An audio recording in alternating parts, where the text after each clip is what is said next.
Hi everyone, I am Chelsea Taylor and welcome to In the Kitchen. We are actually here today with Jose Mendin, founding partner of the Pubelly Group.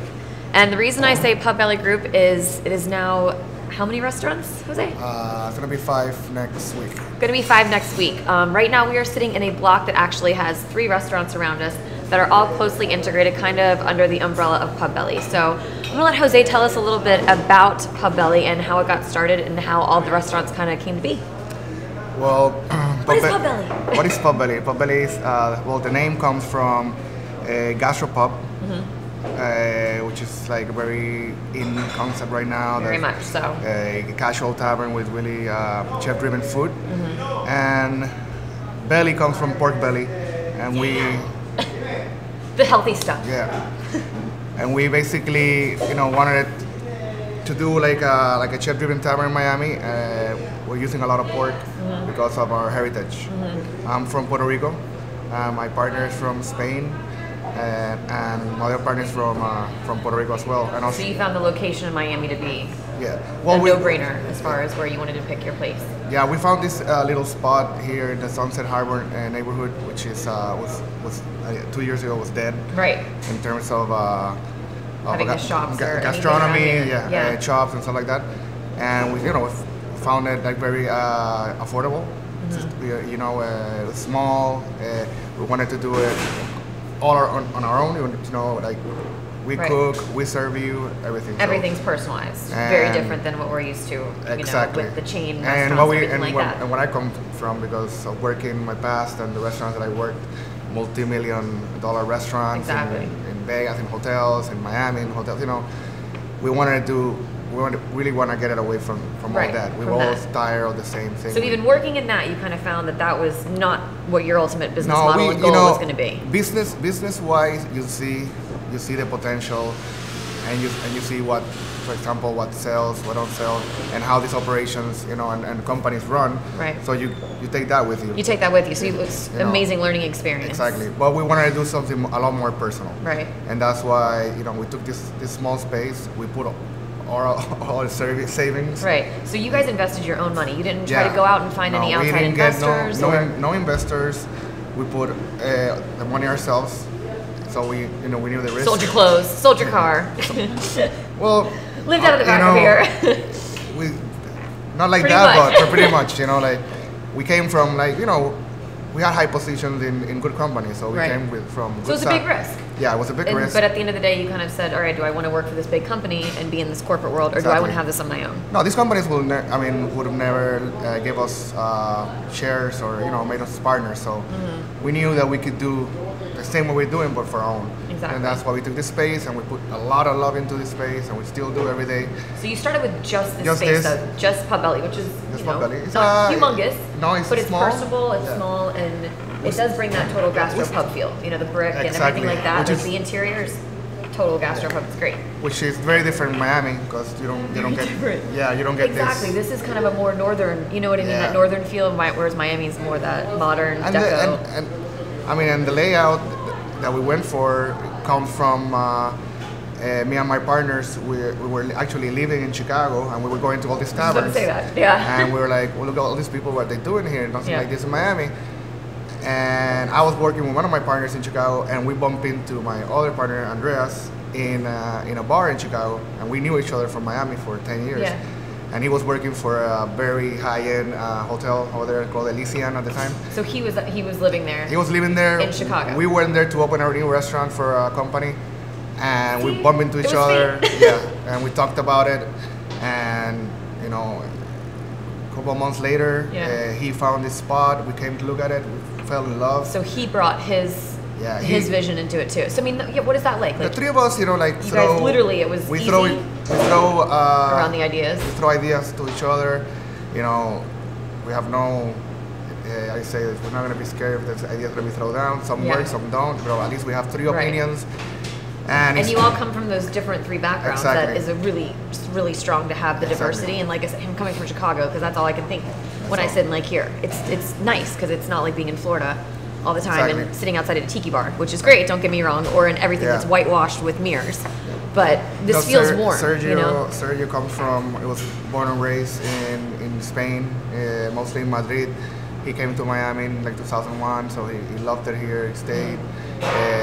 Andreas was born and raised like me in Puerto Rico, but he comes from a European father and a Colombian mother. And he was raised in a restaurant because his dad was one of the most famous restaurateur in Puerto Rico, chef. So we all very different, and we all have different backgrounds and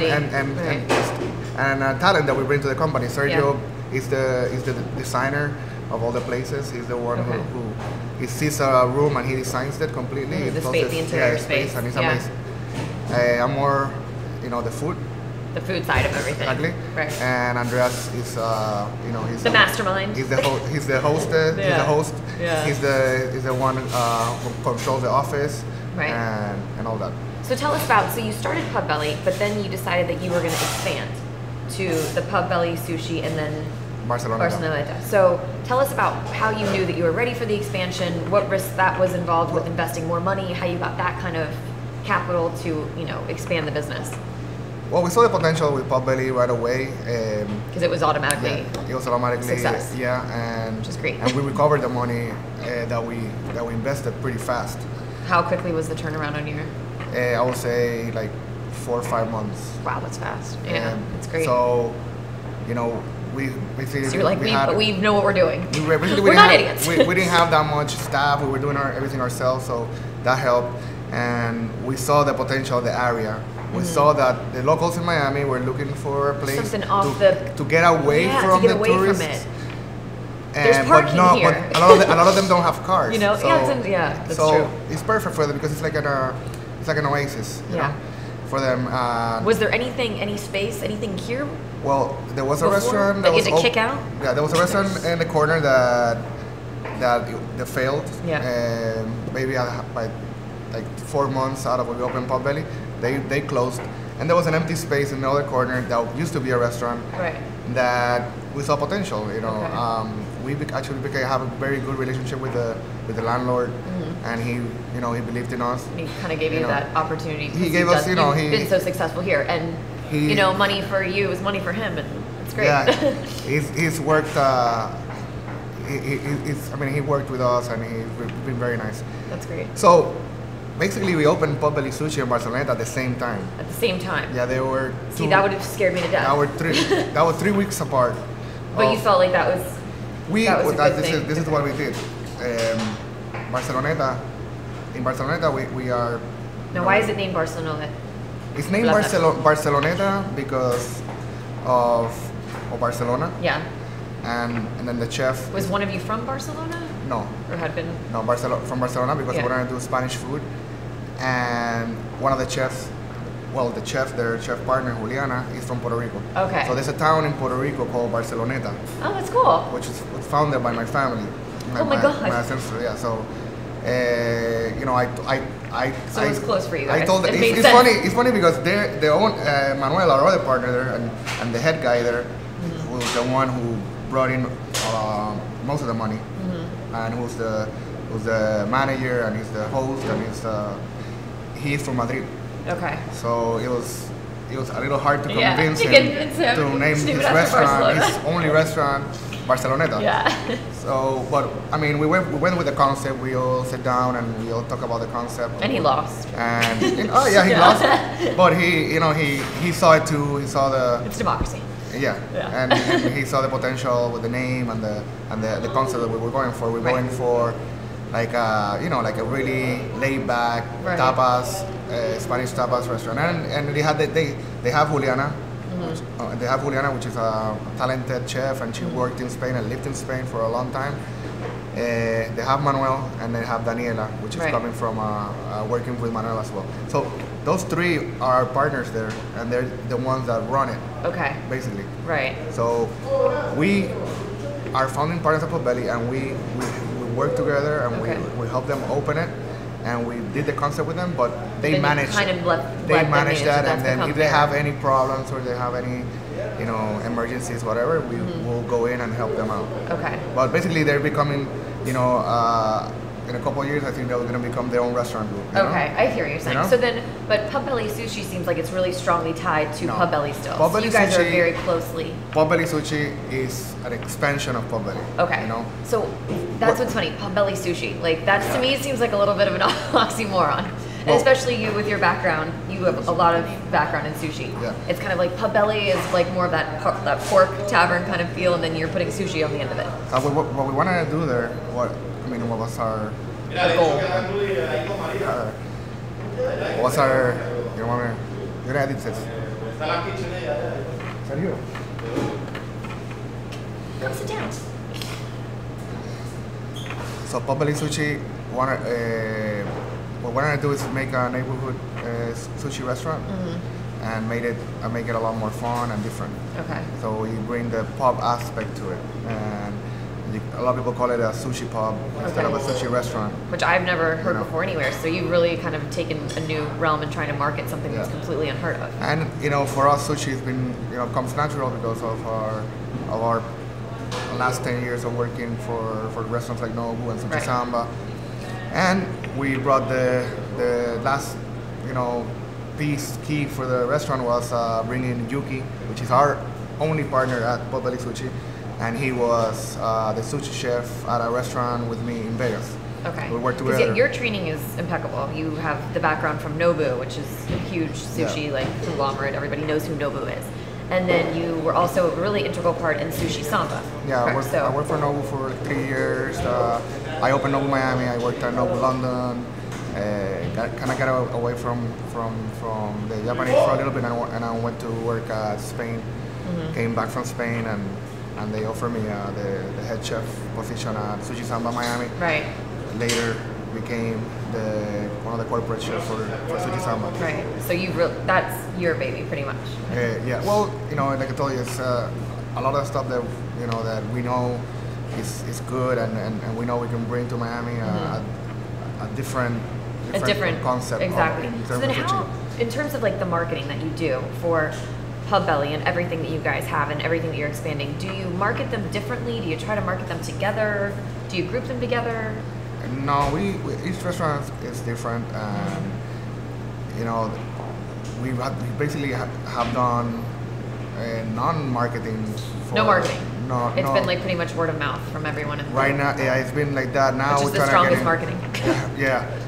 Now I think once you hit the locals, it's the most important thing for me in the business side. Is once you hit the locals, you're gonna get the rest. Yeah. Because the people want to go eat where the locals eat. No, exactly. So we have people that come here 3, 4, 5 times a week. So basically we feed them like every day. And that's why they probably come here. It's a laid back place. It's a laid back place. It's that neighborhood. So you really kind of instill that neighborhood vibe. Yeah. And that makes people feel good. I love going somewhere where people know what my drink is and what my food is, and and especially in Miami, that's such a transient town, and we always have tourists and everybody different coming in. You want to get away from that if you're a local, Exactly. So yeah, you go to Lincoln Road. You sit down at a restaurant. You're not gonna get the. If you can sit down at a restaurant. Yeah. if you can park and sit down somewhere. So, what we want to do is that we know people. We remember them. We we try. That goes such a long way. Yeah, we try to give them like a little snack or something. A little calm here and there. Yeah, because it's becoming like so many people are coming so often that we can't start doing that. You're like, I'll take this one drink off your bill, but I can't do what I normally do. So then tell us about the expansion that you're doing PB Steak. Well, I know that's kind of new because when is the opening for that is?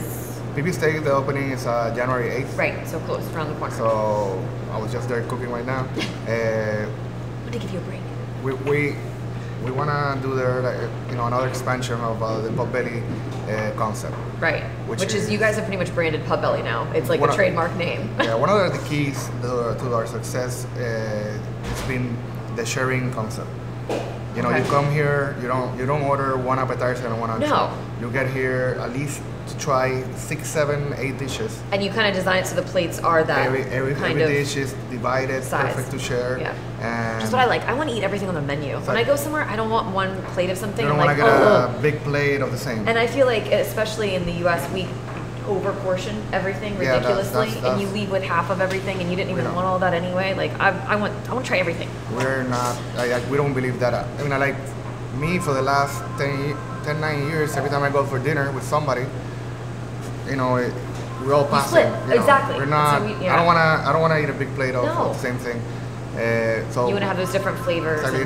That's what we did at pubelly sushi. It's like you go there, everything's small, you get to snack, you know, like you get to I could start here and I could move over there. Yeah, exactly. Yeah, well, they call it the pubelly crawl. You can get like a wristband. Well, they call it pubelly crawl. You start over there and you're in there, and a lot of people do it. I think that's great. You can start off somewhere and finish off somewhere. Yeah, that's what I'm saying. Like I need a wristband, or you can. So at PB Steak, what we're trying to do is the same style of dining as pubelly, but in a steakhouse setting.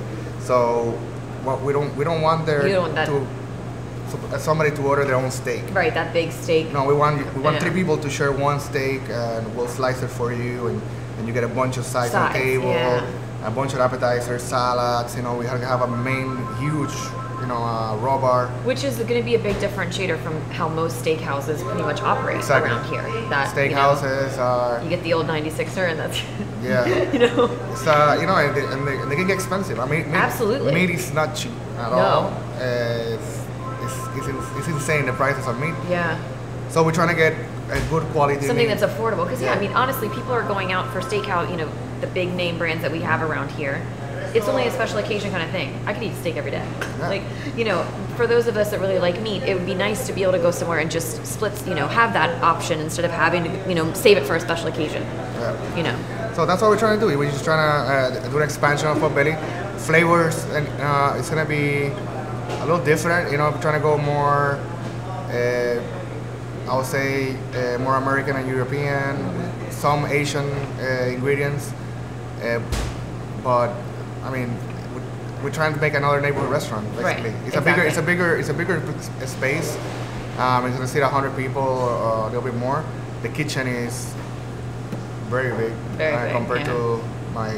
But you're still trying to have that interior space where you have that neighborhood. Yeah, because that's what you kind of. It looks like it looks like a lodge cabin. It's insane. The bar. That's cool. We're gonna have a full liquor bar there, which we don't have at pubelly. We have a mixologist doing like classic cocktails, but you know, modern cocktails at the same time. Mm-hmm. I think it's gonna become a neighborhood, one of the biggest neighborhood restaurants in Miami, because we can afford to do lunch and brunch, which we don't have the space in pubelly because we have to use the kitchen to prep in the morning. Yeah. So I think it's gonna kind of give you that. Yeah, I'm actually gonna be in the kitchen there for like 6 months or once a year.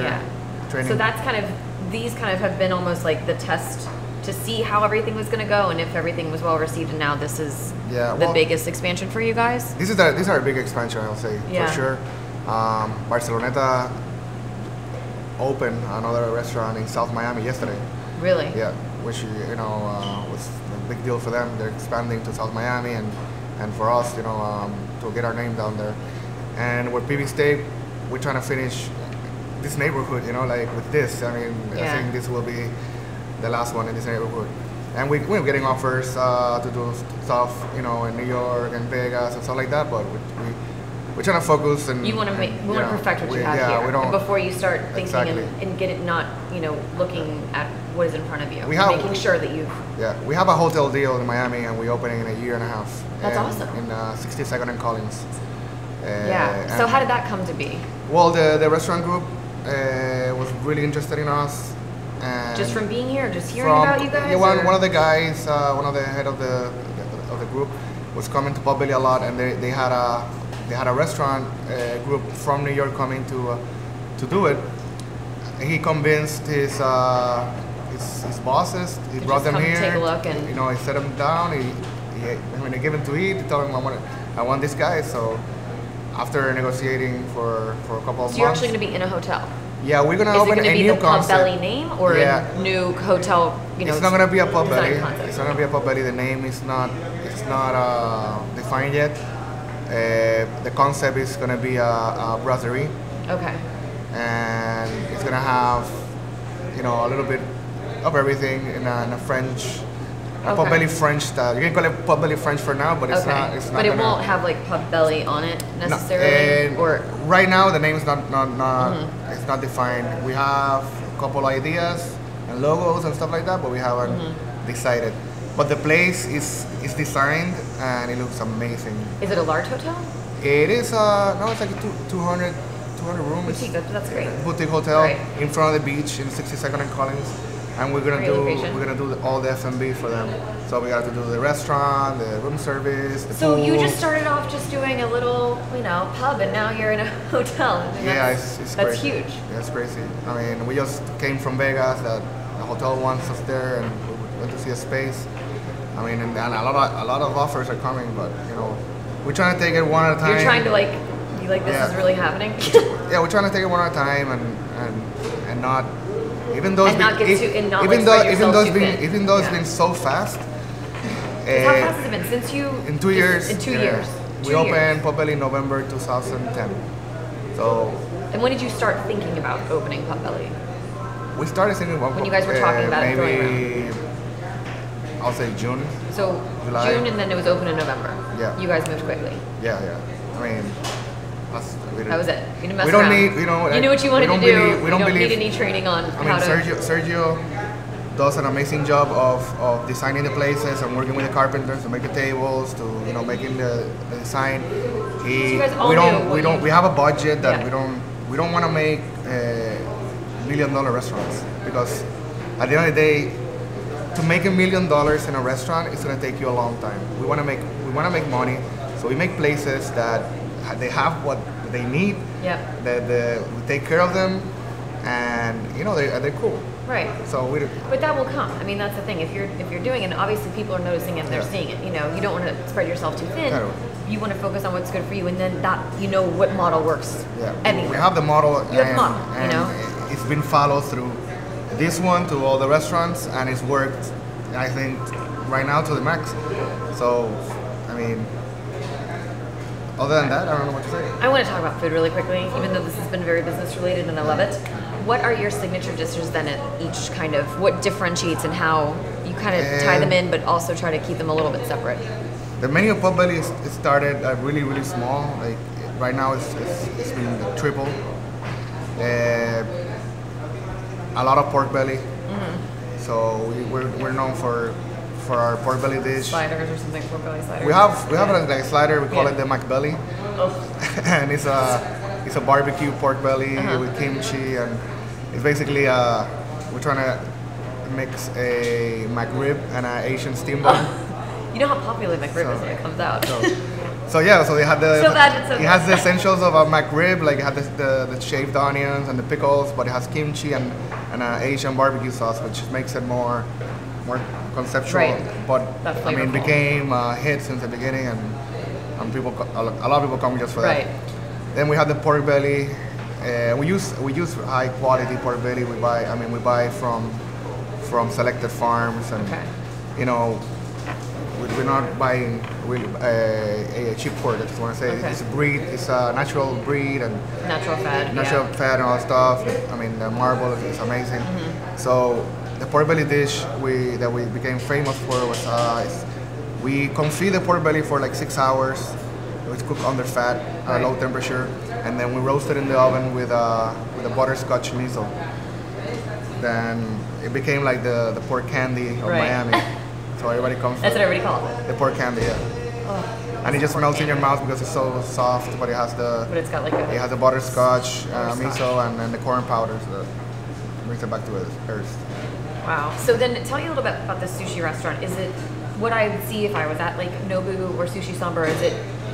I feel like you put a different spin on it. Yeah. Well, Nobu, Sushi Samba are restaurants that we're not in the same. I don't want to put us in the same category, because we are more of a neighborhood place. Exactly. We are more simple, but we're a lot of fun. Right. Like the place is packed with flavor. Everything got something crazy going on. Smaller. We have a pork belly roll. See, that's fine. We have a. It's like I knew you put your own spin on it somehow. That's a sushi roll that has fried clams inside and barbecue pork belly on top, which became a big hit at the beginning. All the rolls are different. I work with Juki and making the menus. And I love working with Yuki because he's a Japanese guy. He's young and he's very open-minded. Right, instead of just the old-fashioned. a lot of Japanese sushi chefs are very close-minded. Yuki is open to new things and making. And you bring like your Spanish flair exactly. to it. So we some of the rolls are out there and we make it fun. Right. Everything, but the only thing Yuki is very serious about is his fish. The fish has to be fresh. Exactly. Like for example, we were closed after. Because one bad roll, you're done. We were closed last night. Yesterday we were we closed for Christmas Day, and we opened back yesterday, and we didn't get the delivery in time for the fish. And Yuki would not serve the fish from 2 days before, so he's like not doing it. So we're closed. We're basically a sandwich shop yesterday. No way. But see that I would feel better about that. At least I knew. Exactly. You know what? I would be like, oh my god, you guys are the best because you're taking care of me. Yeah, we're not gonna give you like Yuki. His dad was a sushi chef. His mom was a waitress in a sushi restaurant all her life. I feel like all of you guys have mad heritage of restaurant. Yuki takes being his brought up in fish this culinary very industry. He takes his. And we do very fun stuff with it. Yeah.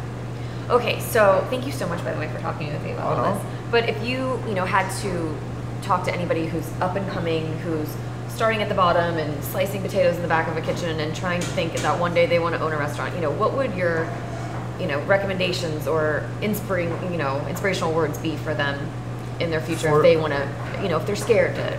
For me, one of the biggest things has always been, I never like to think that I know it all, or that what I know is what's right. I always have to get different opinions. At the end of the day, I could be right, but I want to know that I'm right through people that are talented, that I know are talented. So that's for me. It's been one of, which is huge because a lot of people even when my way is the highway, and I know exactly what I'm doing. And you sound really humble. A lot of chefs are like that. A lot of chefs when they make a dish, it's their creation. They come up with it at home or they thought about it, and they come in and they tell the cooks that's the way. That is the best. That's the way it is. Don't touch it. And they don't think about the functionality of making the dish or prepping the dish, or I make sure that when I make a dish, if it works for the kitchen, the concept. Make sure the servers like it. We have very good servers here that have worked for a long time, and I know they have good palates. And the most amazing thing about working in this little restaurant is that when you're in the kitchen, you can see the people when they're eating, and they can see them. You can see if they like it or not. When they go like this, or when they go like that. So not feeling it. So if they go like that, the dish is out the next day. If they go like this, the dish stays. That's basically it. So for people that are, and the people that that wanna one day own their own place, is a lot of work. You can never stop learning. So you just have to feel comfortable in knowing that you can make your business work. And for you, I think that's an interesting part. You are a chef. You come from a strong culinary background, and that's what you were into. So for you, what was that step of, what pushed you over the edge? What would you give people advice for how to make that a reality if they're hesitant about it? I have two partners. And if I could do what they do, I wouldn't need them. So they do what I can do. So it's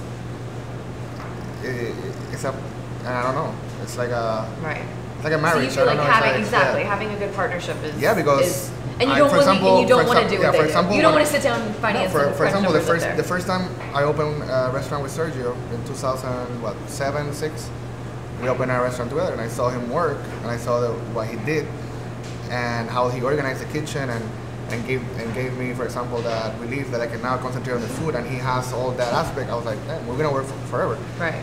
But then he also designs the restaurant, all that stuff. Plus, he helps me in the kitchen, so.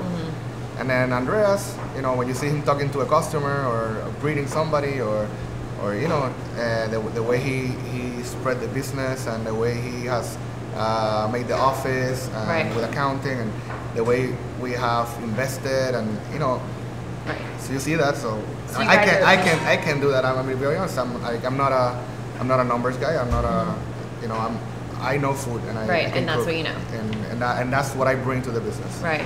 So it's really important to have a strong support system and a strong team. Yeah, because you guys are very different. You gotta have all the areas covered if you want to make money. Exactly. I mean, you can't just, oh, I have good food, I'm gonna make good food. No, you need to have a system that works. That works, and you guys just got very lucky by choosing the right people. With Andreas, I feel relieved that he's taking care of that, of the business, and Sergio, I feel like he's, we went together for such a long time that we tell things to each other when they're wrong and when they're right, and stuff like that. So the open communication has been a really key and part for you guys to making sure you're successful. I mean, 80% of the restaurants close within a year, so it's a tough industry. So I mean, that's the thing. When I was asking about the space next door, I was like, how are you guys even able to get these, all together? But it's really hard in this industry, and not a lot of people make it, and they're open for a couple of months. And with the partners that we have there, we've been working with them for years, so they needed our help to get open. We help them, kind of become like a consulting, like a consulting as well. I feel, I completely understand how they felt. They saw us. They wanted to do something the same. They saw what we were doing. They wanted to do the same. Yep. They joined us. They have a relief, exactly. and now that they we can feel concentrate like they're okay. and what we can do. We can do this on our own. So you really kind of took a consultative approach, which means that your model is working. And the same thing on Macchialina. Macchialina, we made a rustic Italian tavern because the chef from Scarpetta, I don't know if you're Scarpetta and the Fontainebleau, the chef from Scarpetta was coming to eat here all the time. We became very good friends, and he's like, can you help me with my... I want to do something like you guys, and like, this is what I have. What can we do? What can you do? And we started looking for spaces, and out that the landlord had another space where they're at, an Alton and Ace, and we looked for an investor to put, the money that was left. There we have an investor in Barcelona. We have an investor. And pubelly sushi and pubelly, we don't have any investors. Previous State, we have an investor. Yeah. But it's easy to attract an investor when you have such a proven business model. Yeah. No. Now everybody. No. At the beginning, nobody wanted to give us anything. Exactly. Now everybody wants to, a part of it. Like they want to invest. But like I say, our business model is a low budget restaurant that looks cool and nice. We don't want to make. We don't want to bring a lot of people in or get, because that takes away from the neighborhood vibe, which is what you have tried to be. Plus, which is what people are missing, that tavern feel. The restaurant business is a lot of money spending, and there's so many companies that are set for that. Yeah. Every time somebody opens a restaurant, there's so many people going to attack you because there's so many ways of spending money the wrong way, and we know that. And that's what we don't do. So it's a very clean, concise model. We have a budget that we set before, and sometimes when we see these budgets, they're like, this is ridiculous. This is nothing. Like, what are we spending money on? Nothing. We're not gonna. But they work. But it's smart, and it works. And it's obviously a lot of people, proven to be. And a lot of people that open restaurants are people with money that want to have their restaurant, stuff like that, and they'll just throw it there, and then they're like, what did we spend it on? Exactly. Well, thank you so much for being here. I really appreciate it. Thank you for coming. Yeah. So here with Jose Mendin, the founding partner of Pubelly, which is now like a huge brand pretty much. And I'm Chelsea Taylor. Thanks for joining us in the kitchen.